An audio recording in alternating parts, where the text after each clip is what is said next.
ఈ వీడియో చూస్తున్న వారికి నమస్తే అండి. ఇక ఈరోజు సమాచారం తెలుసుకుందాం. పొరుగు సేవల ఉద్యోగుల తొలగింపును తప్పుపట్టిన హైకోర్టు.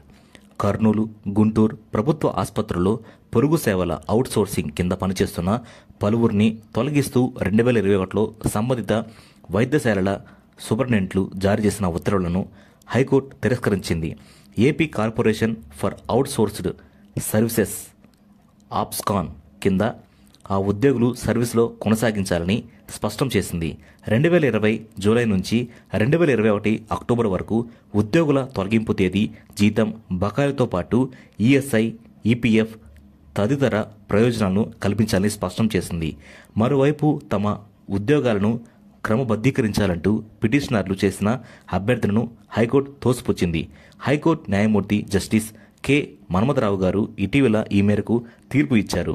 ఓ ఏజెన్సీ ద్వారా కర్నూలు, గుంటూరు ప్రభుత్వ ఆసుపత్రుల్లో పలువురు plumber, carpenter, lift operating, nursing, orderly తదితర పోస్టులో పొరుగు సేవల ఉద్యోగులుగా చేరి విధులు నిర్వర్తిస్తున్నారు.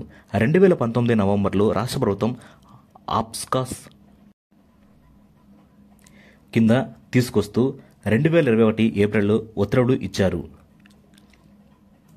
మరోవైపు గుంటూరు, కర్నూలు ప్రభుత్వ వైద్యశాలలో పనిచేస్తున్న సుమారు 90 మంది పొరుగు సేవల ఉద్యోగులను 2021 అక్టోబర్ 30న తొలగించారు. తమను తొలగించడాన్ని సవాలు చేస్తూ పిటిషనర్లు హైకోర్టును ఆశ్రయించారు. పిటిషనర్లు తొలగించడాన్ని ముందే ఆప్స్కాస్ పరిధిలోకి తీసుకొచ్చారని ఈ వ్యాజ్యాలపై విచారణ జరిపిన న్యాయమూర్తి గుర్తు చేశారు.